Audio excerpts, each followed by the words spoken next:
Kusumawardhani dari kelas TKM 4, Prodi Kesehatan Masyarakat, Konsentrasi Manajemen Rumah Sakit di Istikes Surya Kencana, Yogyakarta. Pada kesempatan kali ini saya akan menjelaskan tentang desain layout rumah sakit yang bertipe D Pratama.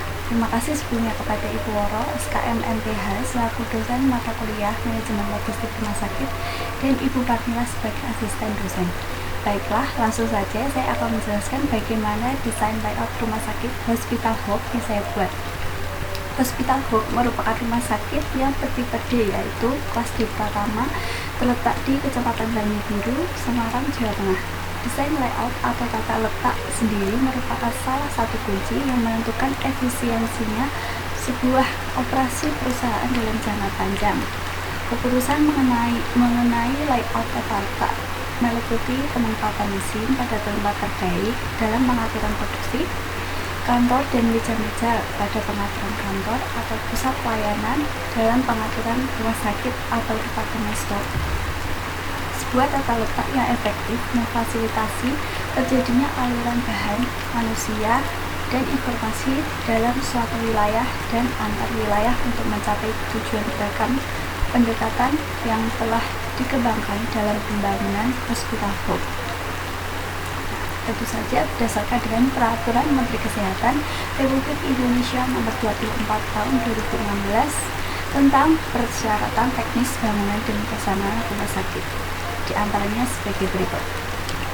Baiklah, yang pertama yaitu tata letak dengan posisi tetap. Tata letak yang berorientasi pada proses, tata letak kantor. Yang keempat adalah tata letak retail atau faktor jasa. Yang kelima tata letak gudang. Yang keenam adalah tata letak yang berorientasi pada produk. Untuk yang pertama, saya akan menjelaskan tata letak dan posisi tetap. Persyaratan tata letak untuk proyek yang besar dan memakan tempat seperti proses pembuatan gedung rumah sakit. Nah, persyaratan teknis bangunan rumah sakit terdiri atas yang pertama rencana blok bangunan, yaitu untuk rencana blok bangunan rumah sakit harus memenuhi persyaratan: 1. Peruntukan lokasi bangunan, yang kedua yaitu kepadatan bangunan, yang ketiga ketinggian bangunan, yang keempat jarak bangunan. Nah, untuk peruntukan dan intensitas bangunan rumah sakit dilaksanakan berdasarkan ketentuan tentang tata ruang wilayah daerah tersebut. Nah, rencana tata bangunan dan lingkungan yang ditetapkan serta peraturan bangunan daerah setempat. Yang kedua yaitu masa bangunan. Saya akan menggunakan bahan-bahan yang kokoh dan berkualitas agar bangunan tidak mudah rusak atau keropos. Untuk yang kedua yaitu tata letak bangunan atau site plan. Untuk tata letak bangunan, saya akan merencanakan terletak 10 meter dari jalan raya dengan menggunakan 6 meter sebagai tempat parkir depan. Tempat parkir juga akan tersedia di belakang rumah sakit dengan luas yang lebih dari yang tempat parkir di depan. Yang ketiga yaitu pemanfaatan ruang, yaitu menggunakan ruangan yang ada dengan semaksimal mungkin untuk penyediaan layanan kesehatan dan juga kegiatan lainnya. Untuk desain tata ruang dan komponen bangunan, yaitu merupakan desain tata ruang yang akan disesuaikan dengan macam pekerjaannya dan kebutuhannya. Yang kedua adalah tata letak yang berorientasi pada proses. Nah, yaitu berhubungan dengan produksi dengan volume rendah dan bervariasi tinggi atau disebut juga job shop atau produksi sesaat. Dalam kegiatan di rumah sakit, job shop itu seperti ini. Contohnya seperti ini. 1. Aluran pelayanan untuk pendaftaran rawat jalan, rawat inap. Terus penjadwalan tenaga medis yang melakukan shift, jadwal koordinator dan penanggung jawab ruang. Nah, ada juga jadwal jam perawat menjenguk pasien, dan juga desain tata ruang harus memperhatikan alat kegiatan petugas dan pengunjung rumah sakit. Yang pertama yaitu dengan cara penetapan zona. Langkah pertama dalam penataan ruang adalah penetapan zona, yaitu dengan melakukan pengelompokan kegiatan-kegiatan tertentu yang fungsinya sejenis dan mempunyai jarak maksimal sesuai dengan tingkat kebutuhan fungsionalnya. Nah, pengelompokan kegiatan ini dapat dibagi menurut beberapa aspek. Nah, yang pertama adalah menurut areal pelayanannya. yaitu terdiri dari pelayanan rawat inap, pelayanan rawat jalan atau poliklinik, pelayanan gawat darurat, pelayanan umum, apotek, informasi, dan untuk menurut pencapaian oleh pengunjung itu ada zone publik yaitu UGD, poliklinik, apotek, resepsionis, dan informasi. Untuk zone semi private ada laboratorium, radiologi, rehabilitas publik juga. Nah, untuk pelayanan yang lain ada laboratorium, radiologi, fisioterapi. Untuk zone service ada ruang cuci, dapur, gudang, dan bengkel. Yang kedua yaitu pemisahan sirkulasi harus sudah dilakukan di luar maupun di dalam bangunan dengan mengadakan pemisahan pintu-pintu sesuai sirkulasi tersebut, yaitu pintu masuk terdiri untuk pasien rawat inap dan pengunjung, terus pintu masuk terdiri untuk poliklinik, pasien rawat jalan, pintu masuk yang terdiri untuk unit atau instalasi gawat darurat. Yang keempat, pintu masuk terdiri untuk pengiriman bahan-bahan medis yang diperlukan rumah sakit, bahan-bahan makanan, dan bahan bakar.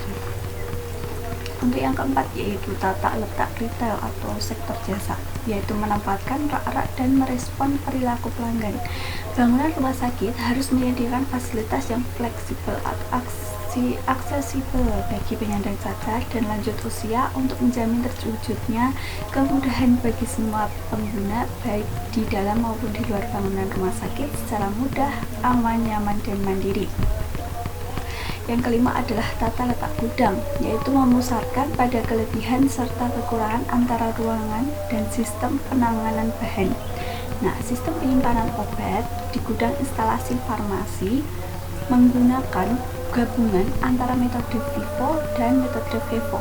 Nah, metode FIFO sendiri yaitu first in first out, merupakan obat-obatan yang baru masuk diletakkan di belakang obat yang terdahulu.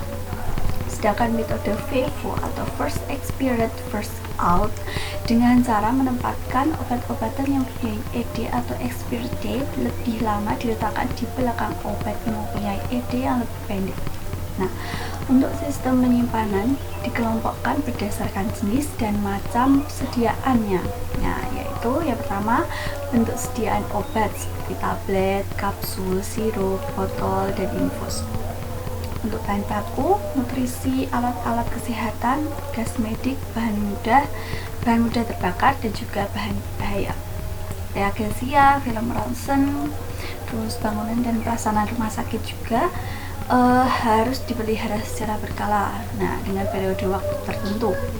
Kegiatan pemeliharaan bangunan dan prasarana rumah sakit meliputi pemeliharaan promotif, terus ada pemeliharaan pemantauan, fungsi atau inspeksi atau testing.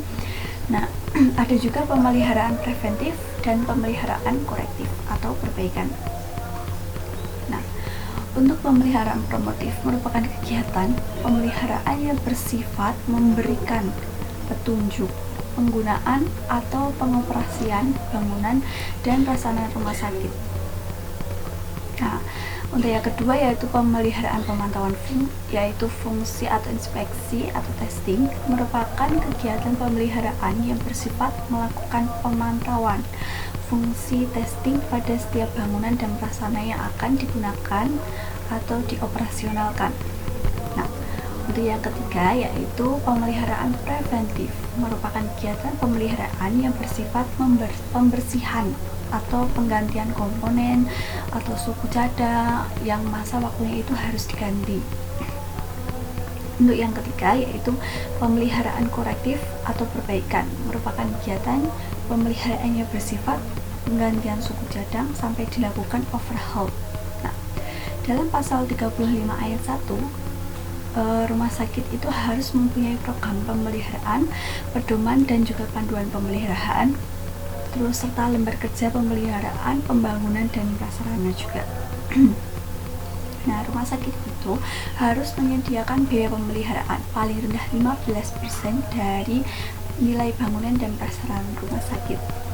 Untuk yang terakhir yaitu ada tata letak yang berorientasi pada produk, yaitu mencari utilisasi karyawan dan mesin yang baik dalam produksi yang kontinu atau berulang.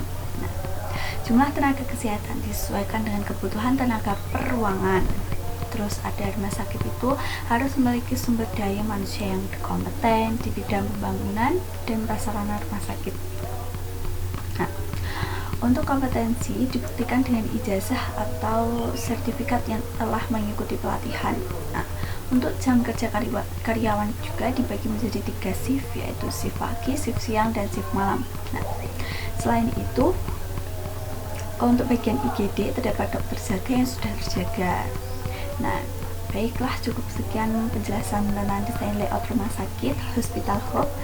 Kurang lebihnya saya minta maaf ya sebesar-besarnya. Terima kasih atas perhatiannya. Wassalamualaikum warahmatullahi wabarakatuh.